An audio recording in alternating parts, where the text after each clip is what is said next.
for DPWH authorizing Manoy to head the delegation of the DOTR. Knowing that, and with consistent with the tradition of the House, na dapat head of agency or the very least, USIC ang pumunta dito to defend the budget of the agency. Noting the inconsistency doon sa letter, ako na mismo ang nag-advise sa kanilang umaga na wag na kayong pumunta dito dahil ganon din kung wala si Yusek Zulaika Lopez. And then I have the assurance of the Vice President na she will attend by next week. So, 3 araw lang ang meron tayo next week, Monday, Tuesday, Wednesday. Therefore, since meron silang hearing sa Senado on Monday, Tuesday ang napili nila. So, ganun po ang istorya. That's why, for the record, the invitation to attend the budget hearing of the Office of the Vice President was addressed to the Honorable Vice President Sara Duterte with attention to Undersecretary Zulaika Lopez, Chief of Staff, respectfully inviting the Vice President or her duly authorized representative and the senior officials of the OVP. And after this, before 12 o'clock, I was assured that the Vice President will be present herself on Tuesday. So, knowing that, if there's any question on the floor, I'm willing to answer. Mr. Chair, we in the minority set to extend to the Office of the Vice President our tradition to give parliamentary courtesy to the office. But due to the technicalities, as explained by the chair, I move that the committee defer consideration of the budget of the Office of the Vice President until Tuesday. Is there a second? So move, Mr. It Speaker. has been moved and seconded that the hearing for the Office of the Vice President be moved on next week, Tuesday at the very least. Mr. Chair. Mr. Chair, just Chair. manifestation before we... Manifestation, before Mr. na? Chair. Okay na? Jack-in po kayo kung sino pwede. Just a manifestation. Okay, I support to the elderly. Congressman Ong, Thank you, recognized. Mr. Chair. Special discount for senior citizens. Correct. Mr. Chair, I appreciate and support the statement from the minority that they are willing to accord the parliamentary courtesy due to co-equal branch of government. This practice has been practiced since time immemorial here in this Congress, and this originated from the British Parliament, which was adopted even to the colonies of the British Islands that time. So I support and I thank the statement from the minority. So next week, I hope that we will be granting the same parliamentary courtesy to the Office of the Vice President, the second highest position of the government. Duly Thank you. noted. Thank you, Mr. Chair. Daghan Okay. salamat. Mr. Chair. Representative Tenyo, you have the floor. Thank you, Mr. Chair. Mr. Chair, una po, with due respect to my fellow member of the minority, hindi po buong minorya ang sumasang-ayon dun sa pag-extend ng parliamentary courtesy, whether sa Office of the President or sa Office of the Vice President. During the hearing of briefing for the budget of the Office of the President, inilinaw po natin yon, di ba? Na lalo pa ngayon, hindi po panahon para sa parliamentary courtesy. No, Pangulo mismo sabi niya, mahiya naman kayo, o dapat mahiya lahat ng nasa gobyerno kasama ang presidente at ang vice presidente. Ibig sabihin, kailangan handa po lahat na busisiin ang budget, handa lahat na ipagtanggol ang budget kung humaharap sa Kongreso. So yun po yung unang punto. Pangalawang punto, nais ko lang pong magpahayag ng lubos na pagkadismaya pa rin No? Kaya naman po nagkaroon tayo ng pag-defer dito dahil sa paabot o sa sulat mismo ng Office of the Vice President na direktor pa nga ang nakapirma na ang dadalo dito hindi na nga yung Vice President, no? Pero ang minimum natin for Office of the President and Office of the Vice President, yung Chief of Staff, di ba? So in the case of the President, yung ang nandito ay ang Executive Secretary. So in the past, no, ang nagpunta rito yung mga Chief of Staff kung hindi pwede yung Vice President mismo. Pero sa sulat nila, ano po ba, ASEC po ba ang papupuntahin? An ASEC for budget. So again, sabi ko nga, nagpapahayag ang kinatawang ito ng lubos na pagkadismaya na hindi pa rin nagbabago ang Vice Presidente sa labas, no, sa media. Panayang pahayag na handa siyang ipagtanggol ang kanyang budget at wala siyang tinatago, no, at handang humarap sa proper venue. Sa kaso po ng budget proposal for 2026, wala pong ibang proper venue kung hindi ang committee ito, no? Kaya again, lubos na pagkadismaya at sinabi ng ating Vice Chair na magpapakita raw ang Vice Presidente mismo sa Tuesday, na well, para sa akin, to see is to believe, no? So hintayin natin 'yan. Mr. Madam Chair. Maraming salamat. Noted yung mga manifestation mo, Congressman Tinio. Mr. Chair, Yes. when I said the minority, what I mean is the majority of the minority. We Okay. respect the fact that kahit sa Jolly gubat, noted. we respect the fact na kahit sa gubat may gwapo. Jolly noted Thank you, po. Jolly Mr. noted. Chair, just last manifestation from the independent, not Pagbigyan natin ang majority, not pagbigyan minority. natin ang senior citizen from Mindanao. From the independent, Mr. Chair, I would just like to make a manifestation.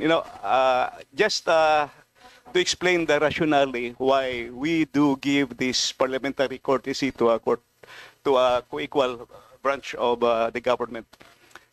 I was already a congressman when VP Noli De Castro was vice president. I was the chairman of appropriations when VP Binay was the vice president. I was also chairman of the appropriations when VP Leni Robredo was vice president. Now I am here also as a congressman when the VP is Sara Duterte. The parliamentary courtesy is only granted at the committee level. Why?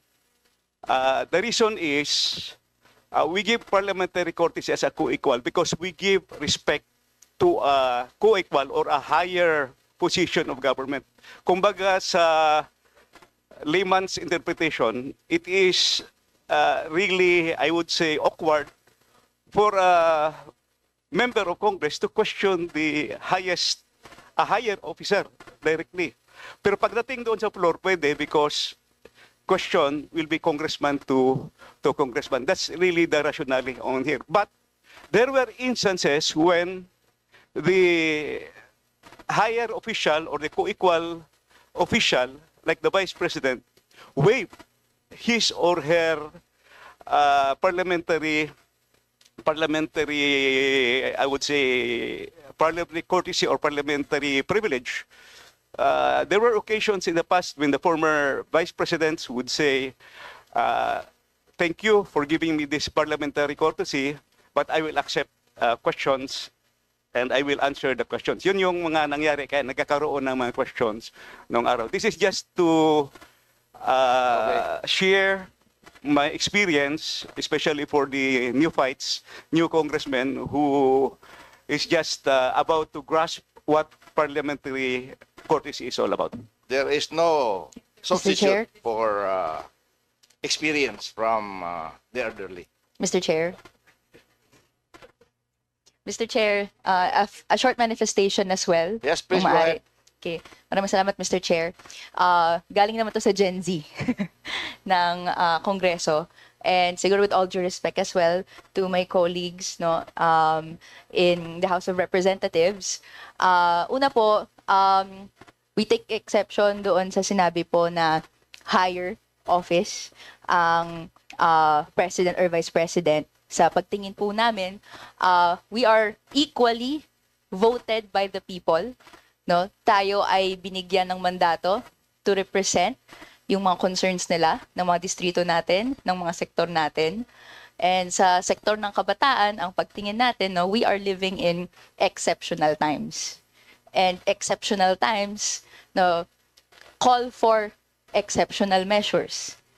Ibig sabihin po nito, sa oras na ito na tinatanong ng taong bayan kung paano ba talaga ginagamit yung budget ng gobyerno para dapat sa hatid ng mga serbisyo, pero lumalabas ngayon na sa iilan lang nabubulsa ito, dapat mas proactive po tayo sa pagbusisi ng iba't ibang aspeto ng budget. Na wala pong takas sa mata ng mga representante na hinalal para gawin po ang mga trabaho na ito. Okay. So similarly po, Mr. Chair, nagpapahayag din yung representation na ito ng dismaya, no, doon sa naging development nito, no? And especially right now, hanggang ngayon, years prior pa, hindi pa rin nasasagot kung saan napupunta at nasaan ang confidential and intelligence funds ni Vice President Sara Duterte. So, and other than this, nandiyan, and ito, we're hoping na for Tuesday, no, maisagot saan po ba napupunta yung pondo ng OVP. Ito po ba ginagamit pang bili ng flights across the world and hindi po natin nakikita kung saan Duly nagre-reflect noted. ito sa taong bayan. Yun lang po, Mr. Chair. I hope masagot po to the coming week, no? Pagka sumalang na po yung OVP. Okay, for the information of the new congressman, yung OBP confidential funds, alam ko po kung saan napunta. Dinala ko sa West Philippine Sea, nandun po, at pina-extend yung covered port doon at saka yung runway. So I'm a witness to that dahil doon pinadala yun. Mr. Chair, last 600 manifestation. May I? Except for doon sa 125. So, Congressman, Well, pwede last pa- manifestation, Mr. Chair. Sinabi mo na kanina last, so let's give. Last of the last. Wala na ba rito? Kung wala na, Pwede? last na yan ha. Yeah. Oh, sige. Sandali lang, Mr. I Chair. give you 1 minute. Yes, Mr. Chair. Okay, You know, thank you. the tradition of granting parliamentary courtesy is one of the cherished and hallowed traditions of this House to strengthen the camaraderie, to strengthen the institution, Relationship. the coordination between the institutions, between the executive and the legislative. It does not mean that we have compromised accountability, transparency, because all questions can still be answered at the plenary. Again, as I have said, this is a long and cherished tradition which I believe should be maintained and should be continued not only by the House of Representatives but also on the other side. No? Senate also practices that. And it's not only the parliament here in the Philippines, almost all parliaments nationwide, no, worldwide, do practice. Thank you. Yung British Parliament, yung Westminster type of parliament, they do practice the parliamentary courtesy. So I think that's the last of the last. Thank you, Mr. Okay. Chair. Mr. Chair. Okay. Mr. Thank you po, Chair, thank you. Mr. Chair, Mr. Chair. last of the last na rin po. Mr. Chair. Mr. Chair, last. May I, Mr. Chair? Last of the last. Last. Mr. Chair. Okay, thank you, Mr. Chair.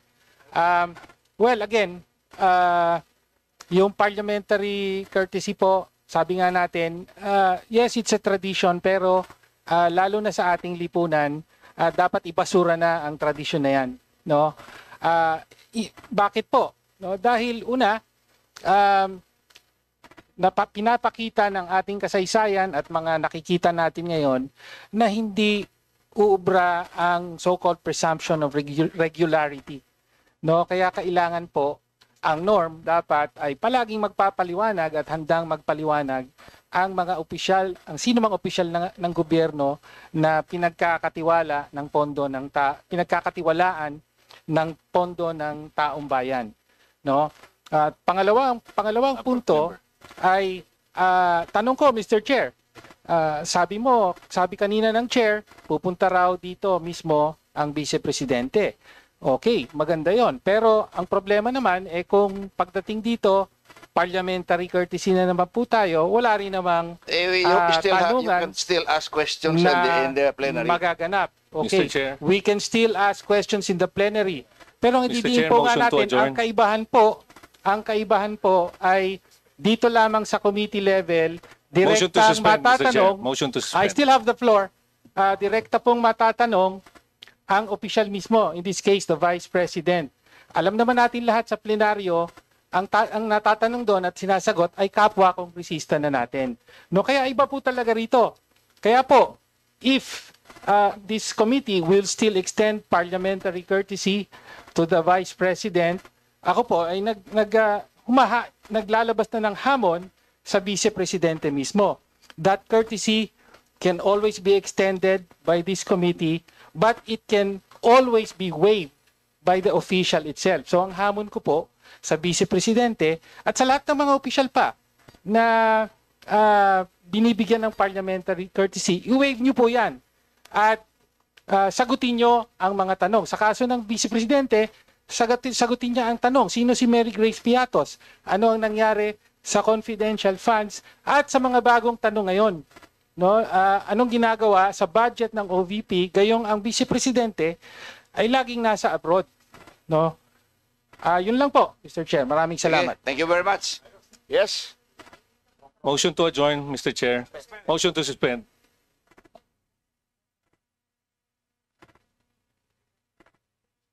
Mr. Chair, session suspend for 1 minute.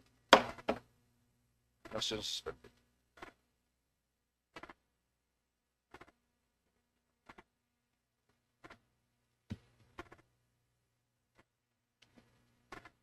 Of the record, continue. Even if we extend the courtesy, kung gusto naman niyang sagutin, hindi, wala.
Any motion? Mr. Chair, Yeah.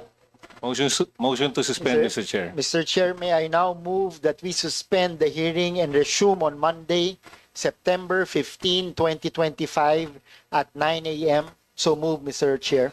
There's Duly second. seconded. It has been moved and seconded. Hearing suspended to Tuesday. Monday na? Monday po yung other agencies. Other agencies. Thank you.